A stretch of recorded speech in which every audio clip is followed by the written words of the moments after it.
आणि म्हणून मी नेहमी सांगत असतो की आमचे ठाकरे साहेब असतील, मला आठवण आली त्यांची. कालच मी इथं जेव्हा आलो तेव्हा मला त्यांची आठवण आली की ते असे कोणत्याही आयुष्यामध्ये कोणत्याही कथेला मला त्यांनी सांगितलं पहिल्या दिवशी. ते म्हणाले, नानासाहेब मी कोणत्याही कथा कीर्तनाला कधी आयुष्यात गेलो नाही. त्यांच्या सौभाग्यवती श्रीमती ठाकरे यांनी मला चहाला बोलवलं. आमच्या पुष्पा माऊली मला त्यांच्या चहाला घरी घेऊन गेल्या आणि गेल्यानंतर त्या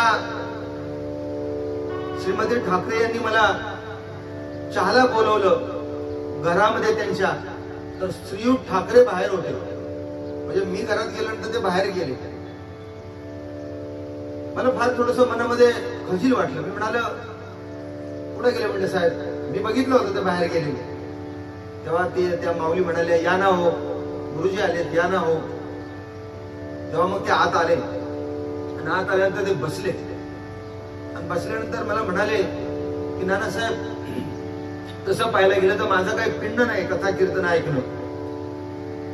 आमच्या इथं पोळ परिवार, इथं आमच्या पोळ परिवारातल्या भगिनी बसलेल्या आहेत, त्यांच्या पण घरातली काही मंडळी घरीच आहेत.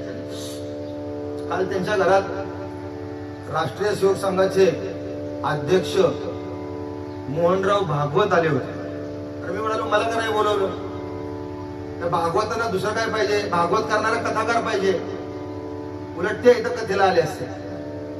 हा, उलट आमच्या येण्यानं आणखीन त्यांचं मोठेपण वाढलं असतं. आम्हाला काय फरक पडत नाही, आम्ही कथाव्यास आहे. या कथाव्यासावर भारताचा पंतप्रधान असला तरी या व्यासपीठावर बसू शकत नाही.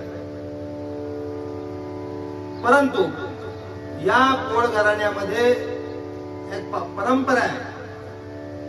परंतु त्यांच्या घरातली काही पुरुष मंडळी, मी ज्यावेळेला घरी त्यांच्या जेवायला गेलो होतो तेव्हा मला सुद्धा त्यांनी स्पष्ट सांगितलं की म्हणाले आम्ही असं काही कोणत्या कथेला वगैरे श्रवणाला आम्ही कधी, आम्हाला तेवढी आवड नाही.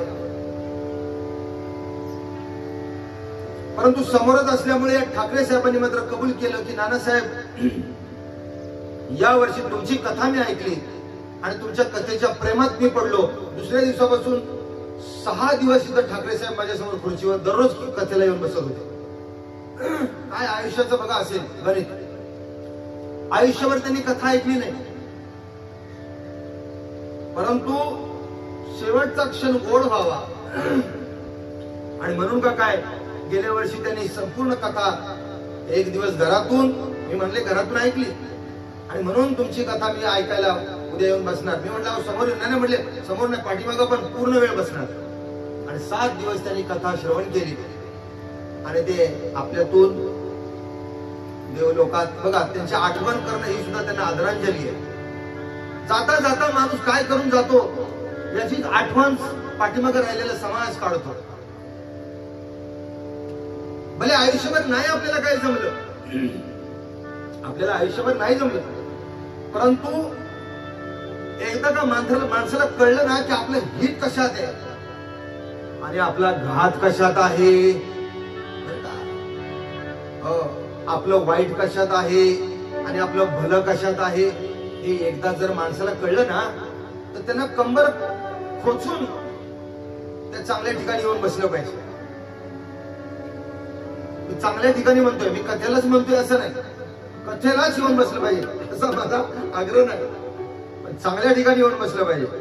त्याचं कारण असं की मी मला वाटतं गेल्या वर्षी पण सांगितलं होतं, एक वेळ पंगत चुकली, एक वेळ पंगत म्हणजे भोजनाची, एक वेळ पंगत चुकली तर एक वेळचे जेवण चुकते. पंगत चुकली तर होऊन होईल काय, एक वेळचे जेवण चुकते. पण अशी जर संगत चुकली तर आयुष्याची दिशा चुकते आणि यासाठी योग्य माणसं बरोबर असणं हे गरजेचं आहे. गोपाल कृष्ण भगवान की जय. एक वेळ पंगत चुकली, पंगत एक वेळ चुकली तर एक वेळचं जेवण चुकेल, पण संगत चुकली ना संपूर्ण आयुष्याची दिशा चुकते. आणि जर ती संगत चुकून जर वाईट संगत लागली ना तर आयुष्याची माती होते. हे सांगायला काही ब्रह्मदेव नको खाली यायला किंवा ज्योतिषाला जाऊन आणखी हात दाखवायला नको. मी काय सांगतोय त्याचं कारण असं आहे की मुळात हे आयोजन नियोजन कथा करणं म्हणजे सोपं नाहीये. कथेचं यजमान होणं.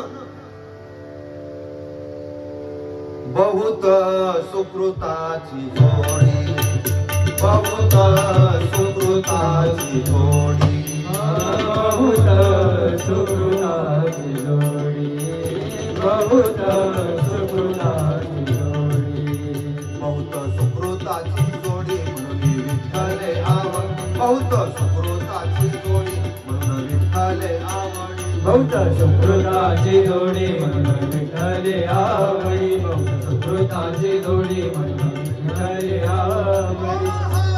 विठ्ठल बरावा, विठ्ठल बरावा, विठ्ठल बरावा, विठ्ठल बरावा.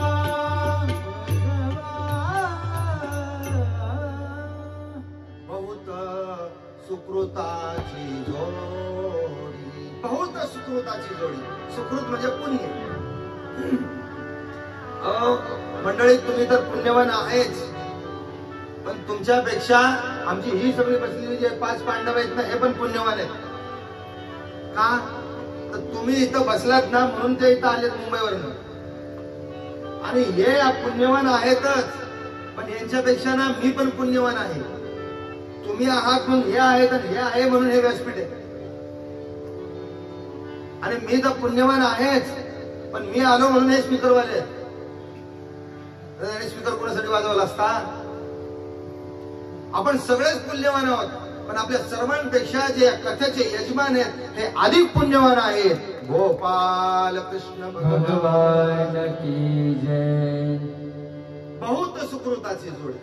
कित्येक लोक आडवा पाय घालतात. तो तुम्हाला सांगतो, एखादं जेव्हा साधी सत्याची पूजा करायचं म्हटलं तरी लोक आडवा पाय घालतात. आताच कशाला, याच वेळेला केली पाहिजे का, मग पुढच्या महिन्यात केली तर नाही चालणार का, मग त्यापेक्षा आपण 6 महिन्यानं करू ना. आमच्या पुष्पा माऊलीला त्याची कल्पना आहे. तिला काही कमी लोकांनी वर्षभर पिडलं नसेल. मग आता यावेळेला कथा केलीच पाहिजे का, मग नाही केली तर नाही चालणार का, मग असू देत ना. पण हे सगळं पार करून जेव्हा एखादा सत्कार्य जेव्हा आपण हातात घेतो ना, तो पुण्याचा प्रभाव असतो. लक्षात ठेवा, तो पुण्याचा प्रभाव असतो. परंतु सगळं अनुकूल आहे. मी काय सांगते लक्षात ठेवा, सगळं अनुकूल आहे. धन धान्य, ऐश्वर्य, घरात माणसं आहे, सगळी व्यवस्था आहे. पण असं कार्य करण्याची मानसिकता निर्माण होत नाही. तो पापाचा प्रताप आहे. आपल्या जीवनात 2च गोष्टी आहेत, एक पुण्याचा प्रभाव आणि दुसरा पापाचा प्रताप.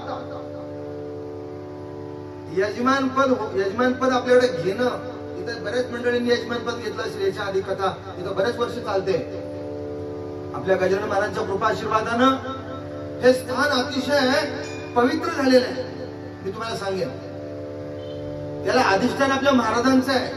बोलविता धनी वेगळाची, त्यांचं अधिष्ठान आहे महाराजांचं, म्हणून इथं हे बोलणं चाललंय. आणि म्हणून इस जगत में, अरे इस जगत में कौन बड़ा है, इस जगत में कौन बड़ा है. एका साधकाने दुसऱ्या साधकाला प्रश्न विचारला, सांग म्हणले, या जगामध्ये सर्वात मोठं कोण आहे. इकडे तिकडे विचार केला. मला वाटतं काल गेल्या वेळेला मी बोललो होतो इथं, पण लक्षात नसेल, परत सांगतो. इस जगत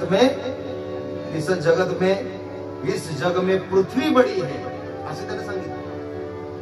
काय म्हणलं, प्रश्न विचारला, या जगामध्ये सर्वात मोठं कोण आहे. अहो म्हणले, या जगामध्ये सर्वात मोठं कोण असेल तर ही पृथ्वी आहे. त्या पृथ्वीपेक्षा भारी कोण आहे. तो म्हणाला, इस जगत में पृथ्वी बड़ी है. प्रश्न ज्याने विचारला होता तो म्हणाला, पृथ्वी काहे की बड़ी, पृथ्वी बड़ी, पृथ्वी बड़ी, पृथ्वी काहे की बड़ी, वो तो शेष के माथे पे खड़ी. पृथ्वी काहे की बड़ी, वो तो शेष के माथे पे खड़ी, तो इस जगत में कौन बड़ा है. तो म्हणाला, फिर शेष बड़ा है.